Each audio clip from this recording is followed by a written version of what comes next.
Good morning and welcome to Norcal APEX Accelerator's webinar, covering federal contracting, tools to succeed during uncertainty.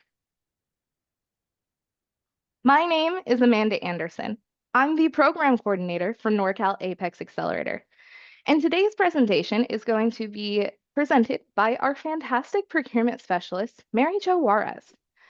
Mary Jo has extensive contracting experience as a former contracting officer for the Department of Navy.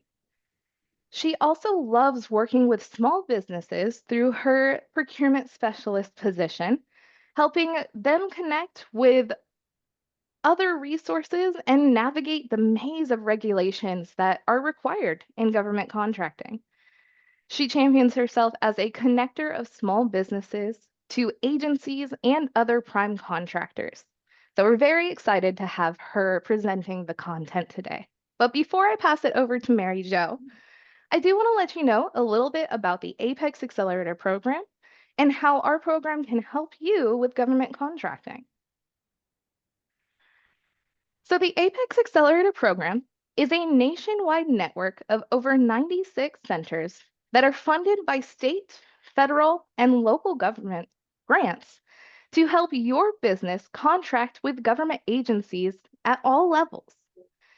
And because we are funded by these grants, by the agencies that want to do business with you, all of our education, all of our training, all of our counseling is offered to our clients and our communities at absolutely no cost to you.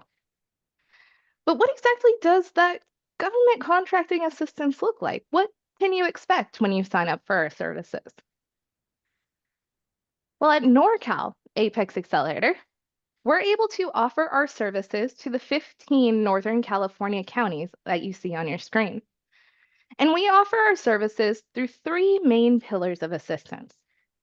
First, our one-on-one counseling, where once you are signed up with us as a client, you can get matched with a procurement specialist, just like Mary Jo, who can meet with you one-on-one over Zoom. Or if you are in Humboldt County, we have an in-person office in Arcata.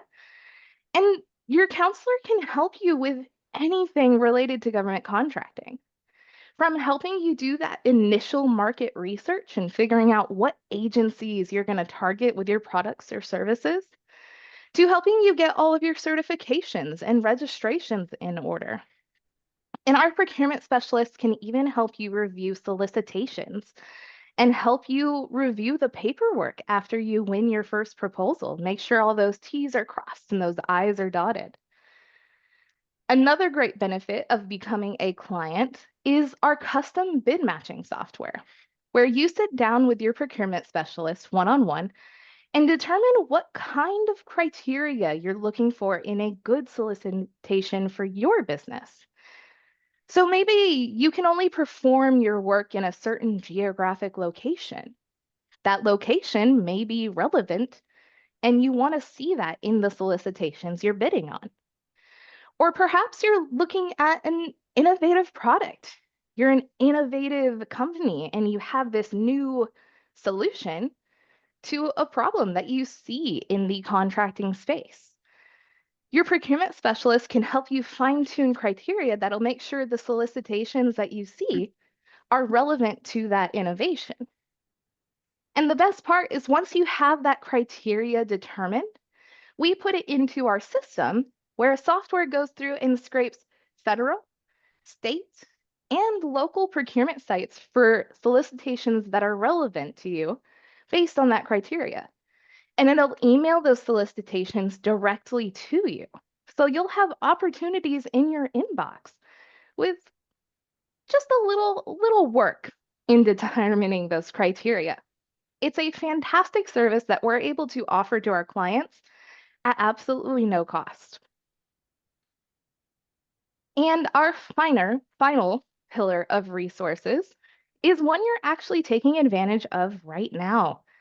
We put on many webinars and in-person workshops throughout the year covering topics like we are today, to introductory topics like the skills that you need to develop a good foundation for government contracting, or maybe overviewing certifications that you may qualify for, to more advanced topics like how do I get a GSA schedule? Or how can I mitigate any risks from contract cancellations? We host many events, both in person and virtual, that you are always encouraged to attend and are always offered at absolutely no cost to you. In addition to that, we manage a robust website of links and resources that can help your business with contracting no matter what your goal is. If you want to get a local contract with your city government, or maybe you're looking to get a contract with the Department of Defense, our website has a ton of resources, including our past recordings of our training events that you can all access, no matter where you are in the country, in our service area or not, and whether or not you are a client. These resources are available to you and accessible to support your government contracting goals. But if you are looking for a little bit more assistance, I would say a coach in your corner in a sense, please do look into your local APEX Accelerator, or if you're in those 15 Northern California counties, please connect with Norcal APEX Accelerator and get connected with that procurement specialist who can really help you with government contracting. Remember, it is absolutely no cost to get connected with these resources, and we really are here to support you and your contracting goals.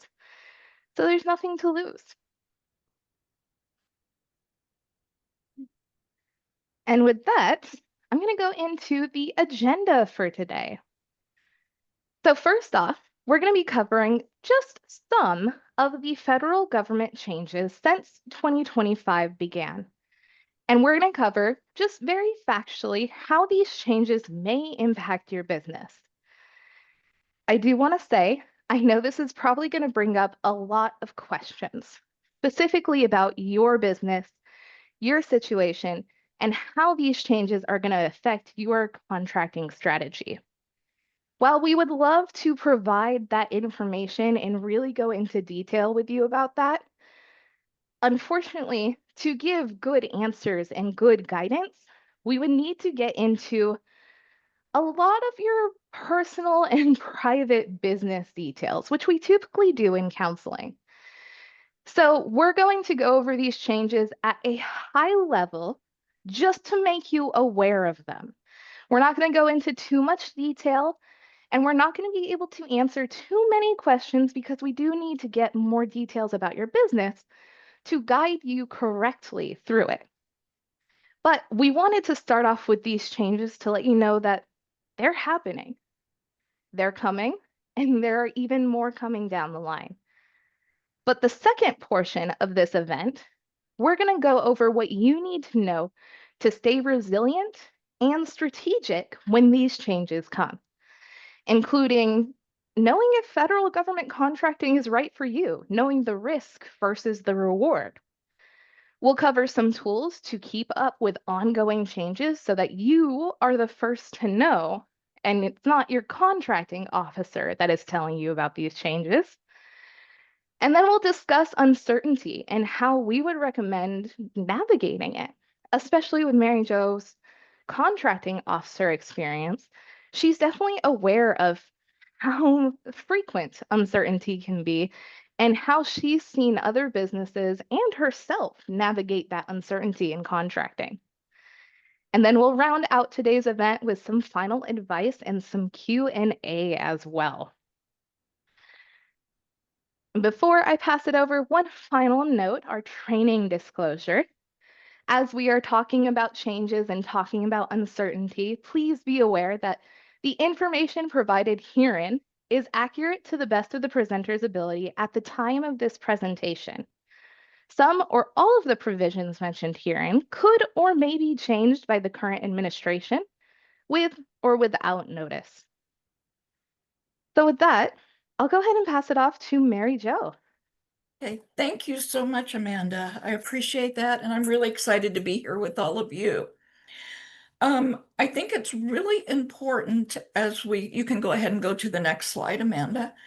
Thank you. As we go through these executive orders that We understand that they are executive orders and that the agencies are figuring out how to implement them.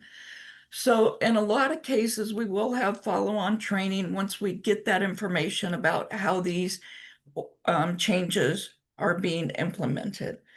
So the first one we're going to talk about is Executive Order, or as we refer to it as EO 14240, which is eliminating waste and taxpayer dollars by consolidating procurement. So the way everything is set up now is like I worked with the Navy, and in the Navy we had multiple branches.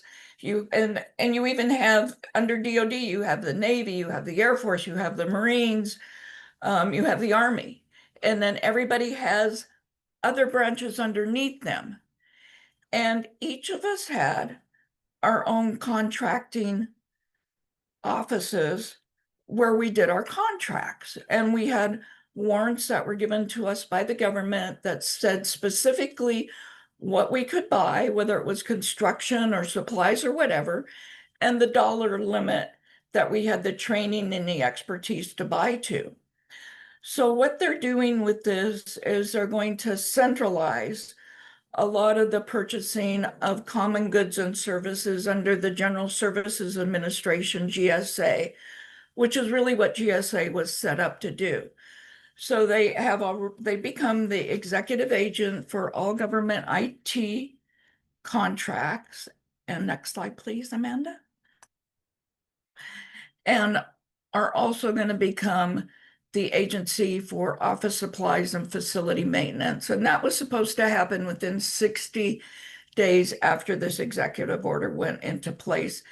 I think they're dealing with a little lack of personnel, and change is hard for everybody.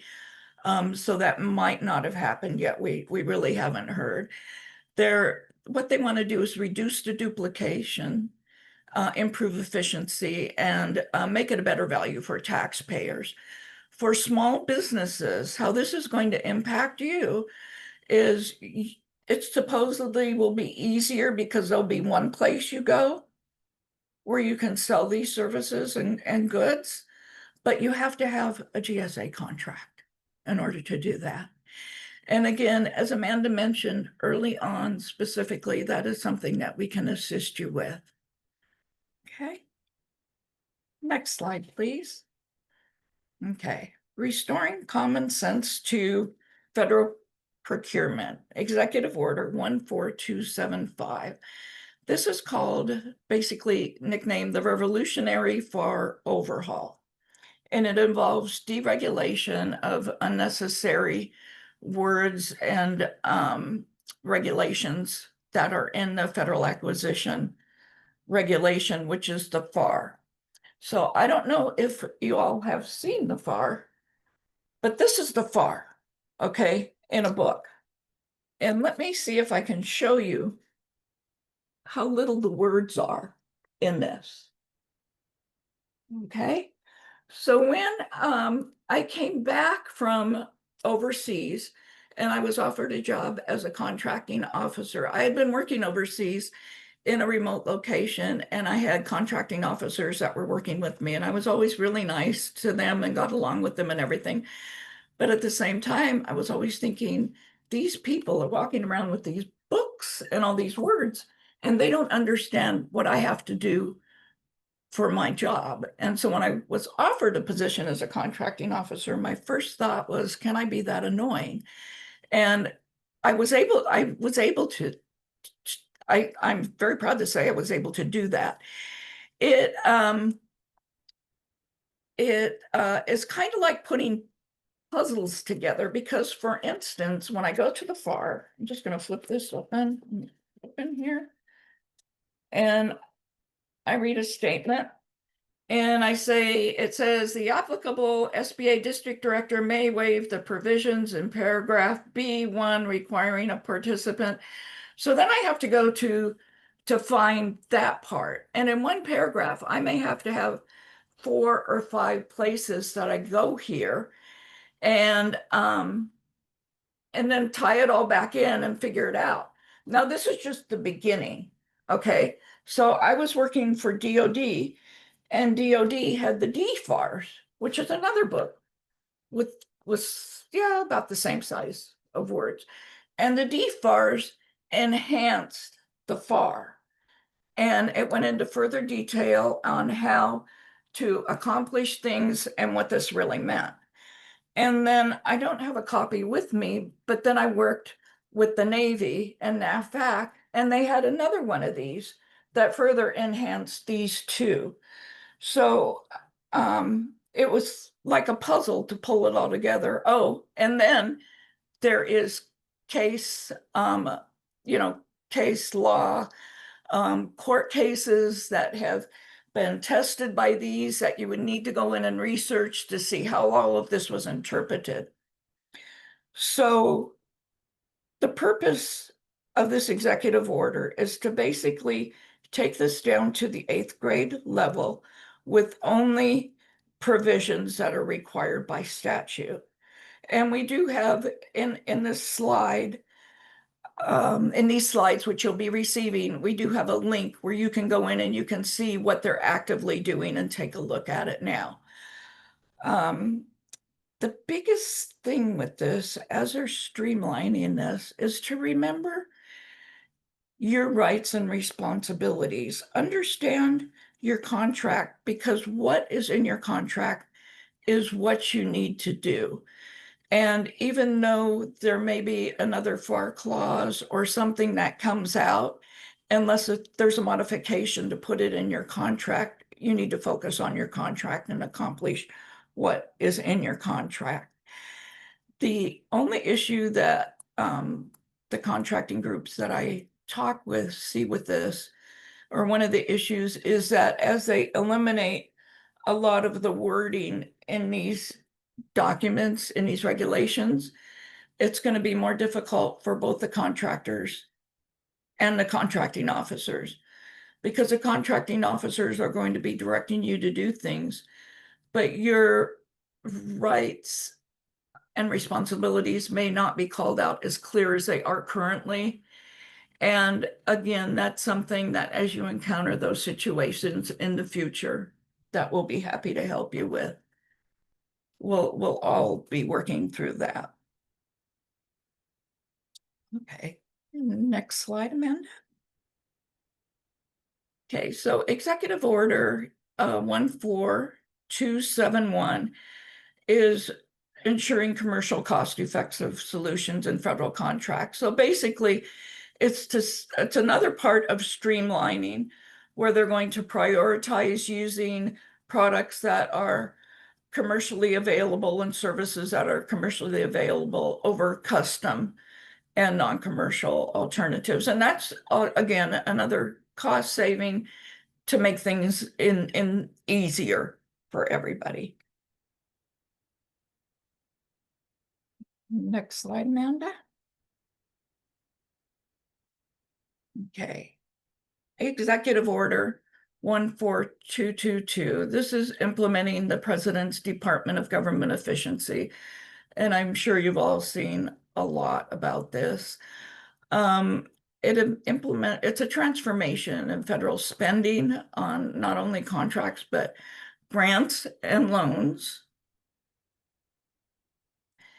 It ensures everything is, oops, there's something popping up that I can't get down, Amanda.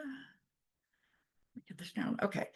It ensures that the government spending is transparent, which it is. So that one's just a continuation of what we're doing, and that government employees are accountable to the American public.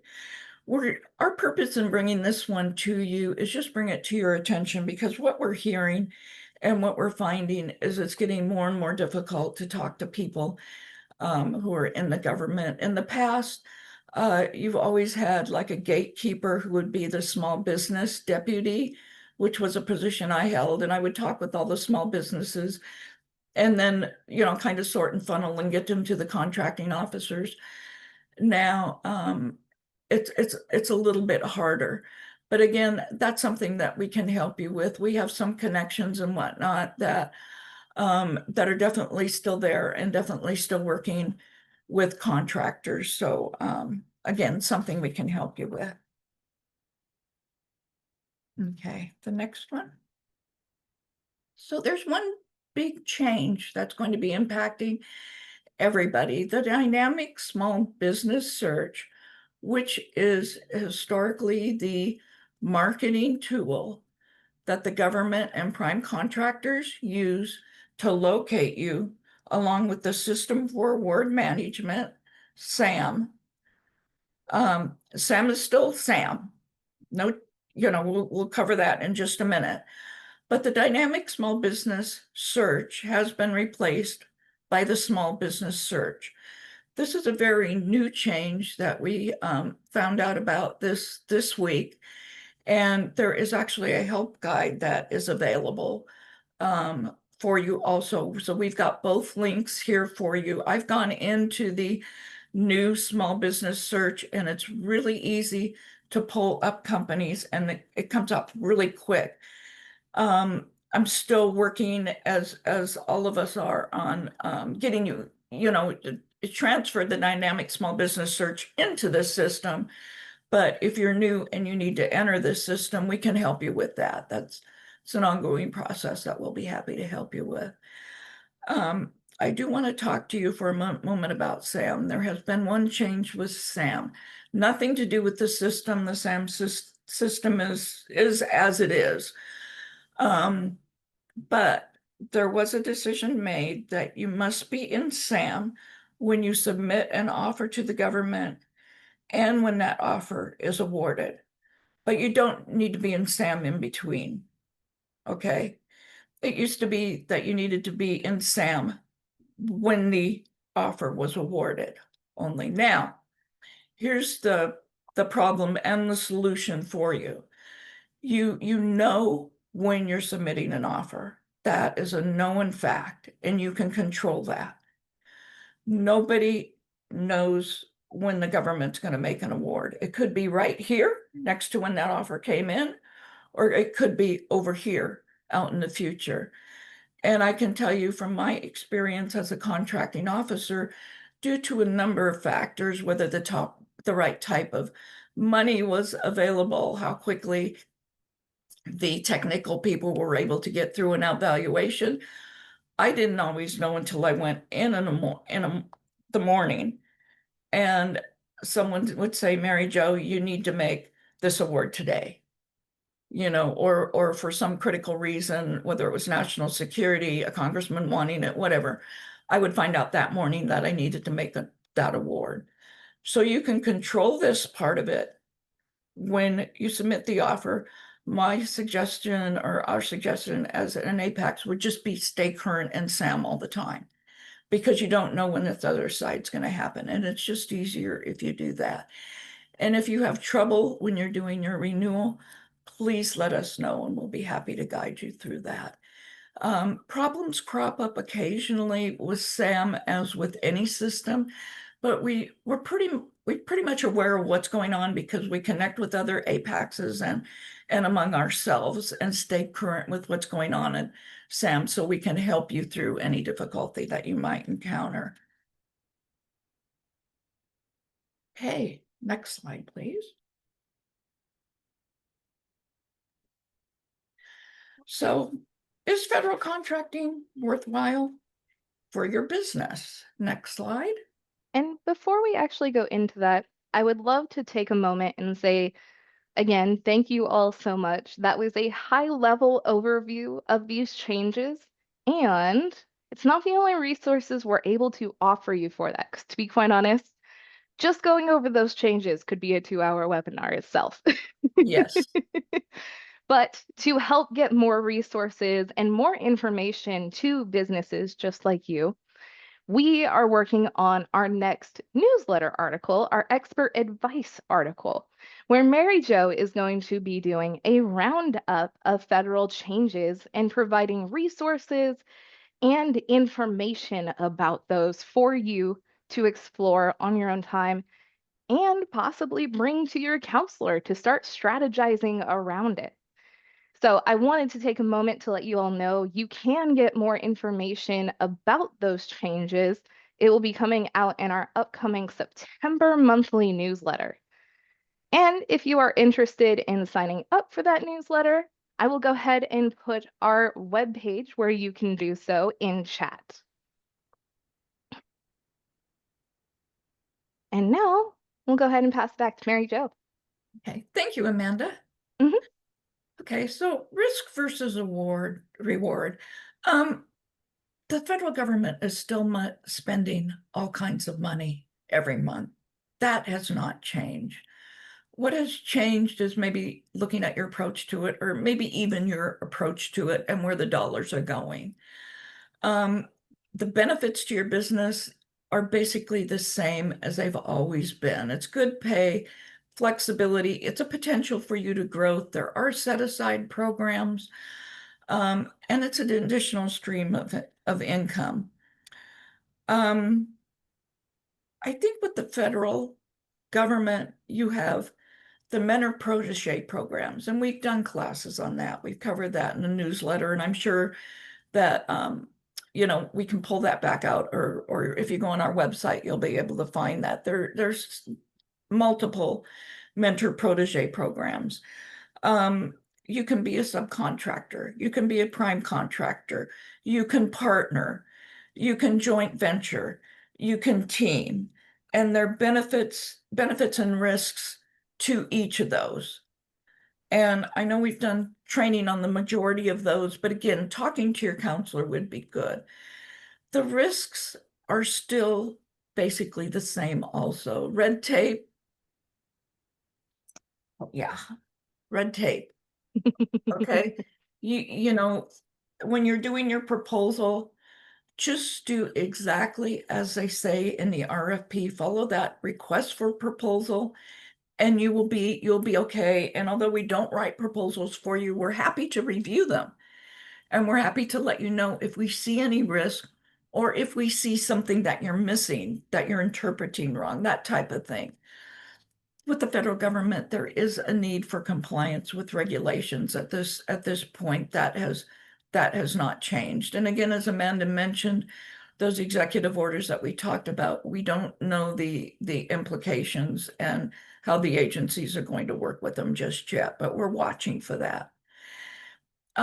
With the federal government, you have a potential for long-term contracts that might require a significant investment of time and resources. Okay, that's very true, but that's a choice that you can make. And you can go into that with a partner or one of those other situations I just mentioned. One of the new ones is uncertainty. And I do need to say that with all of our administrations, there have been changes. Um, and even on a daily basis in working in the government, there was uncertainty because the FAR did not allow us to go out and ask for proposals unless we knew we had the money, because we weren't allowed to mess with contractors and waste your time. But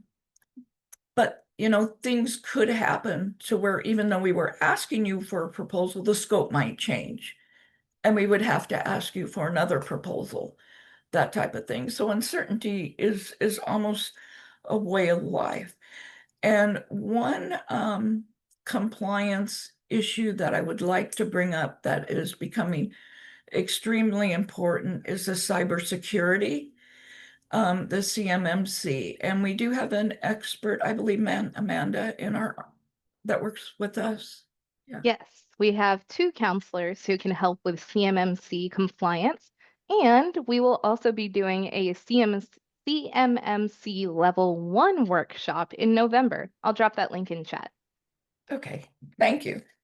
That is really important because it puts your business at risk if you're not in compliance with it and something happens. And the way everyone is being hacked, I keep hearing it's not if you're going to be hacked, it's when you're going to be hacked anymore. We all need to do the best we can to protect ourselves, both personally and professionally. And next slide, please. Okay, so these are our tools for keeping up. So the first one is where you can if you click on that, it will take you to the FAR overhaul, and you'll see the different FAR sections that they're working on, and it's redlined what they're taking out and what words they're changing. Now this, and Amanda, please correct me if I'm misspeaking, but I do believe that this is one area, once this is finalized, that we will probably have training on. Absolutely. Both training for our counselors to make sure that they can help you in one-on-one counseling, as well as training for you, the businesses who are going to be dealing with this. So do stay tuned for that. We're definitely keeping as updated when the changes come out, and we will be very ready to help you guys navigate it once it's implemented. Thank you, Amanda. The second one is the Federal Register, where you can go on and you can look at all the executive orders. Um, I go in and review them daily, but I had to reach a point of stopping to get this together for you. But that doesn't mean that we're not looking at them for you and won't get out information for you also as things occur. It's just a tool for you to go in and look also. The third one is becoming really, really important in what I'm seeing with my clients and also with the contracting officers. Everybody knows that tariffs are up and down and here and there, and that's the way it is. This is a link to take you to where you can look at what the current tariff is for your proposal as you're preparing it.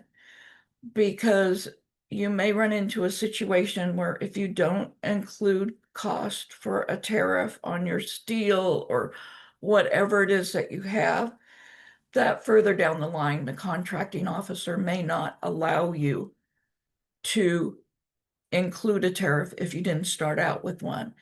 But if you look and you document that this is what the tariff was the day I submitted this proposal, then that just leaves that negotiation as things go as more of a potential or a possibility.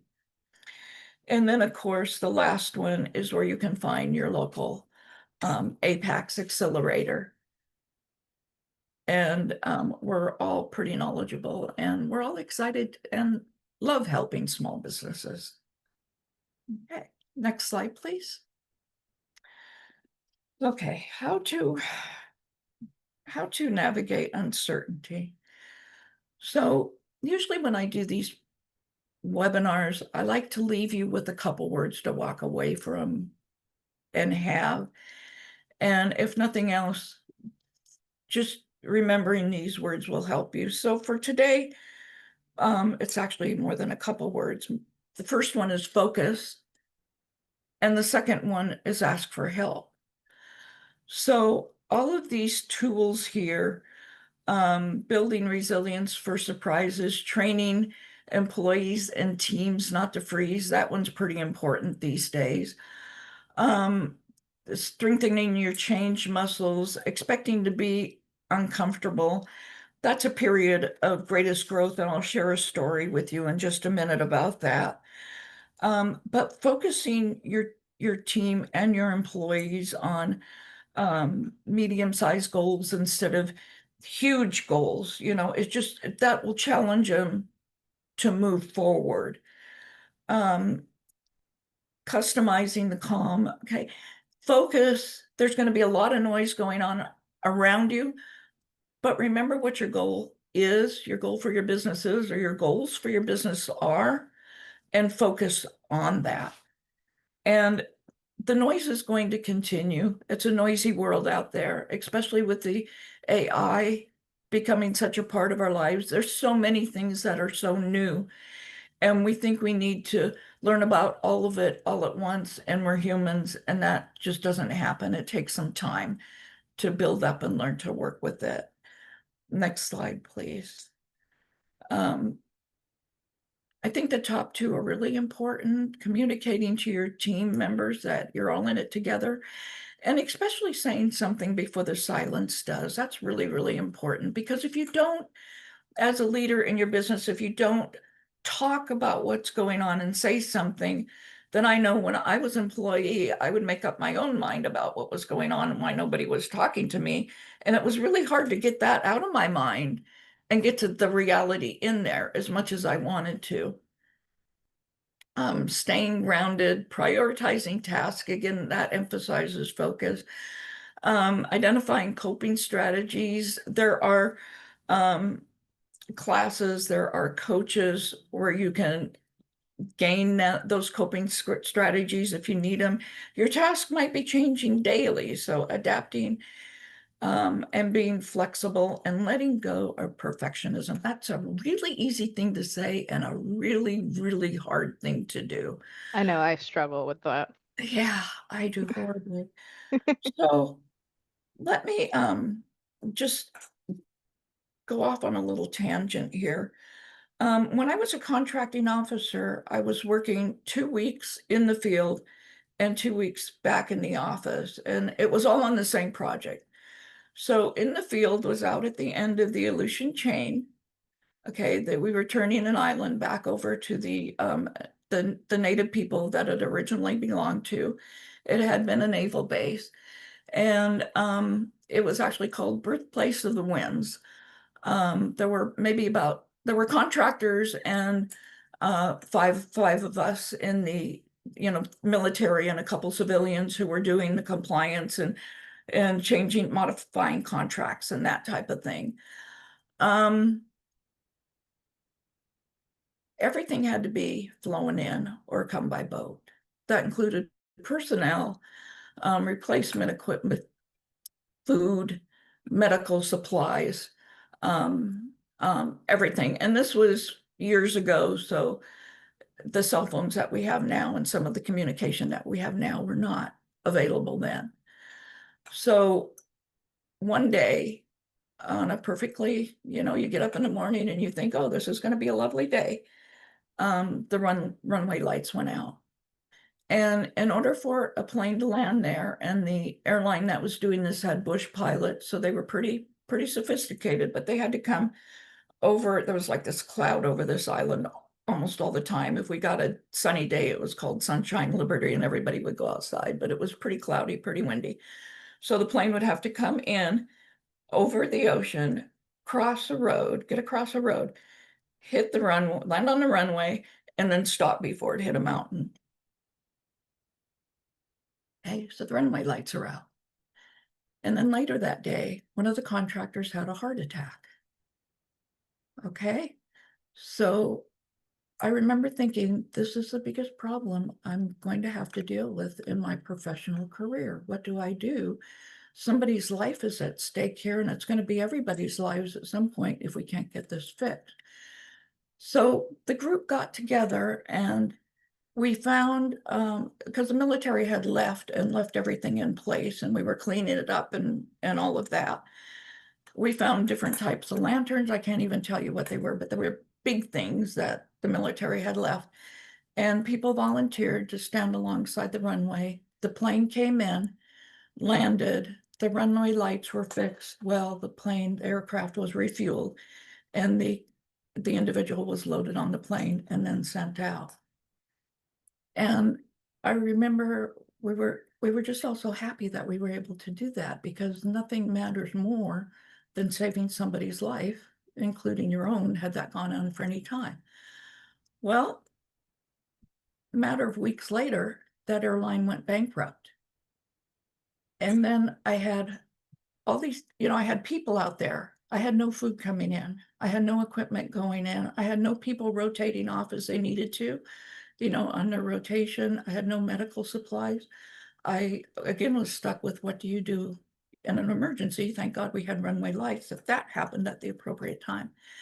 But I can honestly say that the second time that we had to deal with a problem of that magnitude was so much easier, from the sense that everybody was willing to jump in and come up with ways to fix that. And we did fix it, and we fixed it very quickly, and we fixed it in an unorthodox way.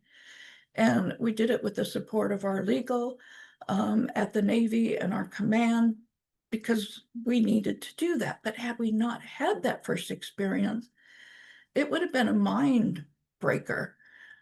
Um, and then from that, um, there were many other situations like that. I love the work I did, worked up at Barrow, Alaska also.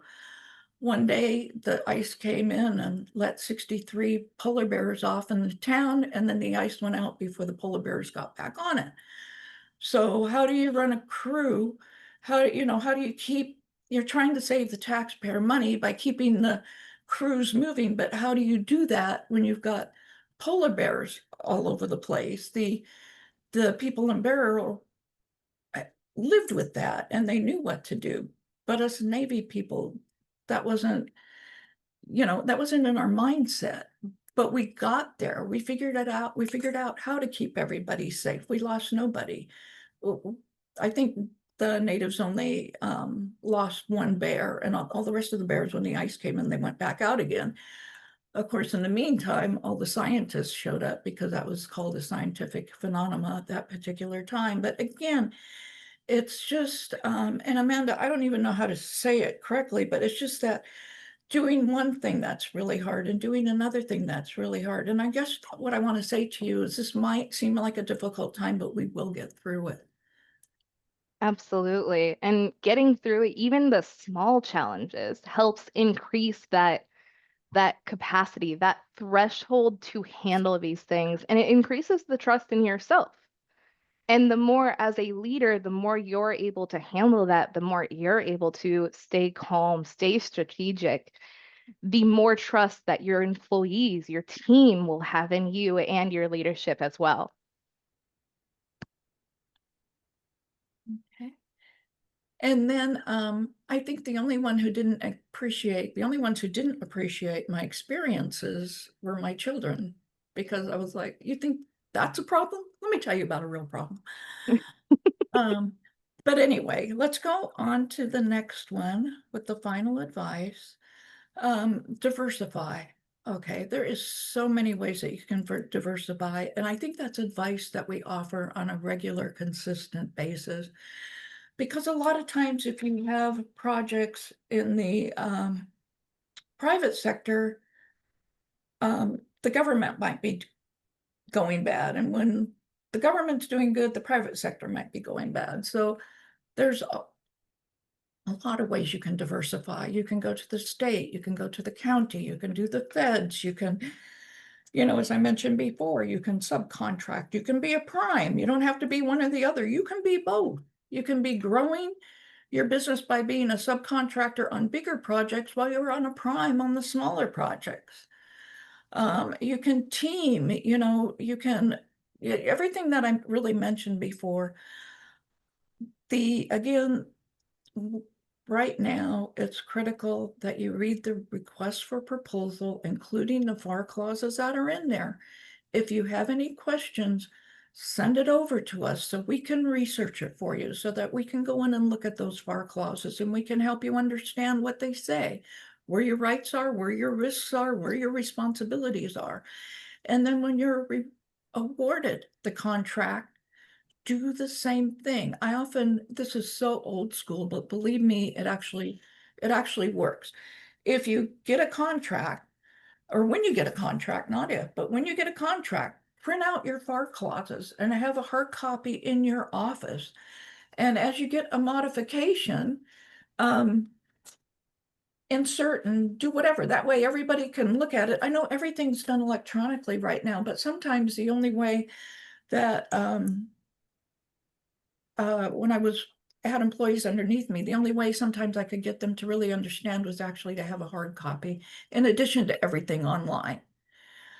There seems to be a tendency with the FAR to scan the FAR, but you really can't. You need to read every word, because there are words in there that tell you you have to do things and words that tell you you can do things. And all that might be changing.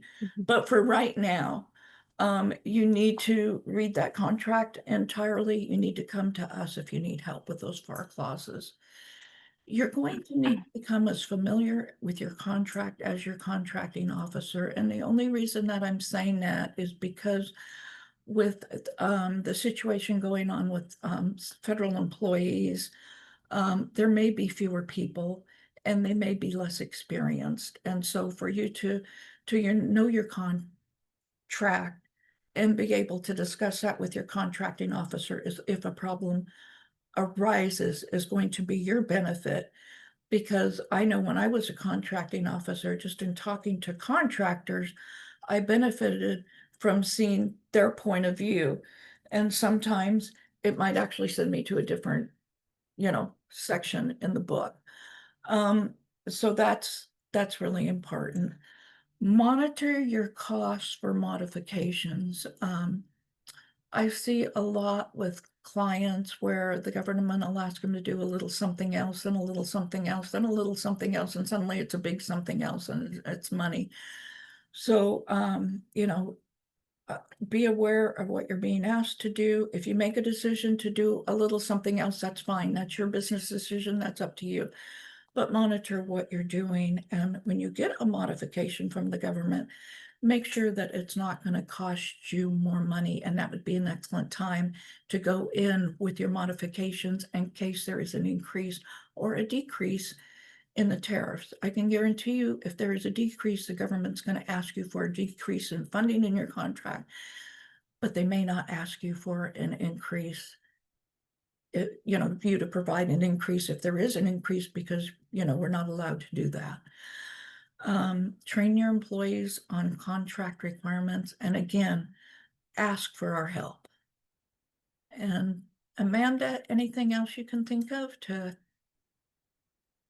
tie it all together? I think the main takeaways is your contract is king. So definitely be familiar with what is in your contract because that's what you signed up to do. And the biggest thing, and personally, I struggle with this a lot too, is making sure you ask for help and reach out to those free resources that are available.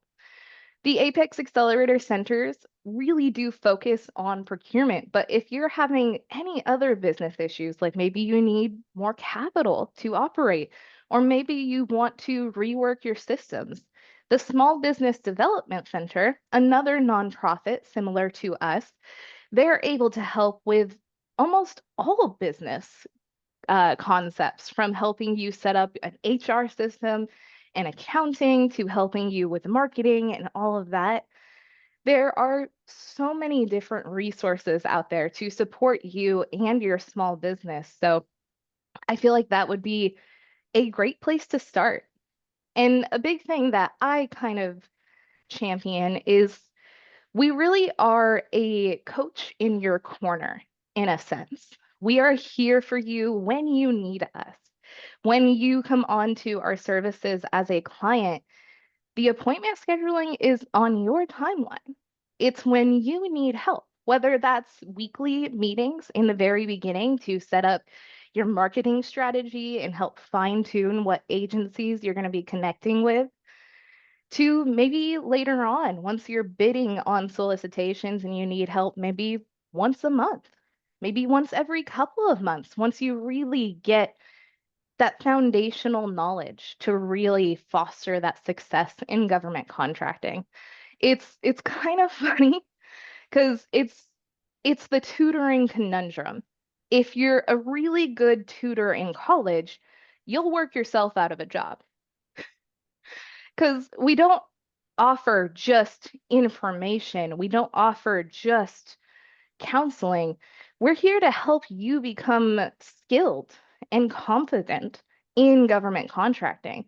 So much so that a lot of our clients that have been working with us for years may see their counselor once or twice a year just to check in, just to get that SAM renewal complete. Yes, yes. And that's fantastic. We love to see that. It's a weird dynamic where we almost want to be working ourselves out of a job because we want to see you succeed and see your confidence grow so much that you just need us when you feel like you need us to check in, to do some tricky registrations or certifications. But other than that, we just get to share in your success once you win those contracts. And that's the real joy for us and our team. We really want to see you and your business succeed. So if you are interested, in checking out our services and getting connected for that one-on-one assistance, please do visit our website.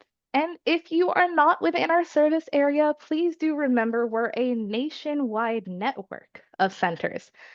So even if you can't connect with us for one-on-one counseling, there is absolutely an Apex Accelerator Center near you who can help you with government contracting. And so we do have a couple questions. This is a great reminder. If you have any questions about the presentation, please do enter them into the Q&A section. But before we go into those questions that we have, I want to let you know about some of our other upcoming events that we have. So on September 16th, we will be going over how you can interpret DoD solicitations and write competitive bids for them. But if you're looking for maybe more foundational knowledge, more introductory level, kind of getting those contracting skills under your belt before going after bids, we will also be presenting our How to Do Business with the Government webinar, an introductory high-level overview of the contracting skills you'll need to find success on October 29th. And then as I had mentioned earlier in this webinar, we will be covering CMMC Level 1 Basics in October. Actually, I believe I'm going to double check that date for us all. We do so many events, it's kind of hard to keep the dates, right? Let me double check. Yes, that is on October 8th. And then Mary Jo will be back with us in November to cover how and when to communicate with your contracting officer. But if you are maybe interested in other topics or want to browse our entire list of upcoming events, please feel free to check out our website. It's the apexnorcal.org/trainings. And I will also drop that in chat. So with that, let's go ahead and jump into these questions. So the first question we have is regarding the Apex Accelerator program. And they're wondering, is there a concern that the Apex Accelerator program will be impacted by government efficiency executive orders? If so, what preparations can we take? And I will be happy to answer that first one. As of today, we are federally funded. And as of today, our next year's funding budget is currently being written. As of right now, we have very little concern that our program and our network as a whole will be significantly impacted. But as we've seen, things change very suddenly. And we ourselves are keeping a very close eye on that. If worst comes to worst, anybody who is connected with us through social media, through our website, through our client services, through our newsletter, will be notified and we will be taking actions to help get these resources to you and help you prepare. But as of today, we are not concerned about our centers, about our network, or about our ability to continue to give you all the services and government contracting assistance that we pride ourselves on.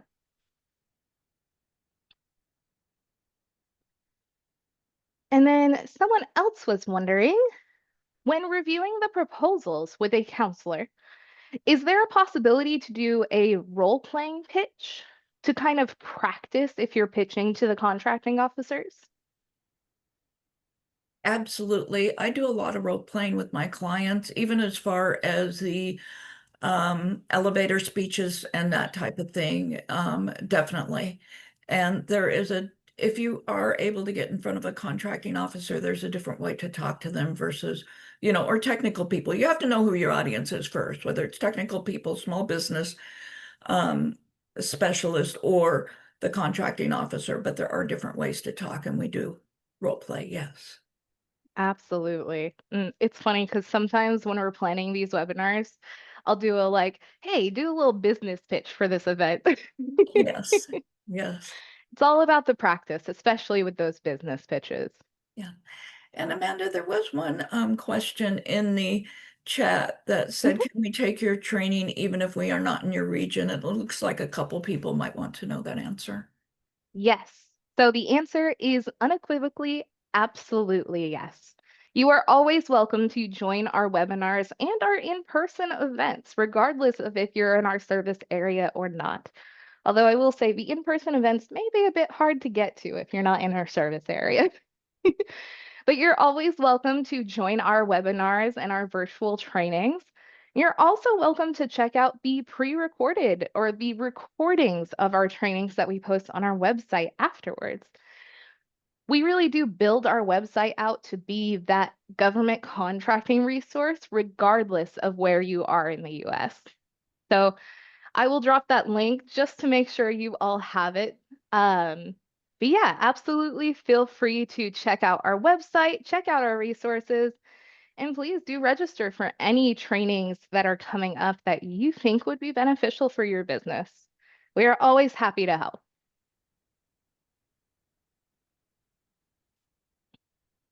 And then Nancy was wondering, do you happen to know what the max for credit card purchases at government agencies are? She says, are they still $1? They're quite a bit higher than that. And Nancy, if I could do a little research and get back to Amanda and have her send an email to everybody, because there's a lot of noise out there right now that they're increasing the thresholds for purchases. But I also had heard at one point that the credit cards had been frozen, and I don't know if the government's still able to use those or not. So I'm not up to speed on that because that was noise I wasn't focusing on for this. But Yeah. happy to research and get back to Amanda with it. Absolutely. And I'd be happy to include that in the follow-up for this event, because that is a very good consideration. And with that, it looks like we don't have any other questions. I did see one in chat that I wanted to address. It was asking about, Marvin was asking about the 8A certification. And while that's not something we want to go into here, it's a little adjacent to our topic today. We did, however, just do a webinar earlier this month covering all federal certifications. And I do believe that included 8A as well. So I will drop that link in the chat for you to explore on your own. And if you are looking for any other certification advice, I would again recommend you connect with your counselor, because then they can not only help you determine if the effort to get the certification is going to be worth the benefit it gives, but they can also help you determine the eligibility and see if you're truly eligible before you fill out the application and get denied. And so with that, I will go ahead and wrap us up. Thank you so much, Mary Jo, for this presentation. It's very good information and honestly applicable outside of business. I know I learned a lot from the navigating uncertainty portion because it's always made me uncomfortable, but maybe that's not such a bad thing. And thank you, Amanda. And thank you all for attending and spending your morning with us. Absolutely. We appreciate all of you joining us here today. And as you exit the webinar, you will be redirected to our feedback survey. If you have a moment or two, it is only 6 questions, and you're more than welcome to answer anonymously if that's what you prefer. But we really value your feedback on these trainings because we do these events and these trainings for you, for your businesses. And if we could be doing them better, the feedback survey is where we find out. But you have to let us know. If you want to see different topics, maybe an event on a different time or a different day, or maybe you would have liked to see a bit different details covered in this kind of webinar, please do let us know.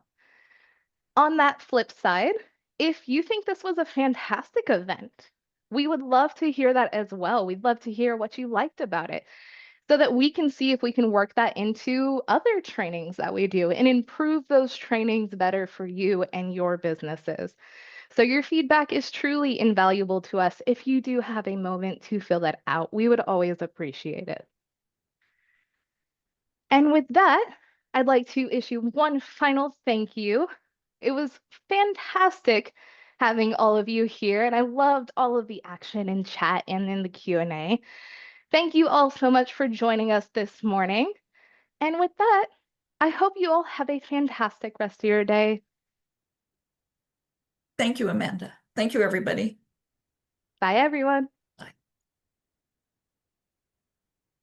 Did that go okay? Yeah, it went well. Thank you, Amanda. Happy to support Mary Jo.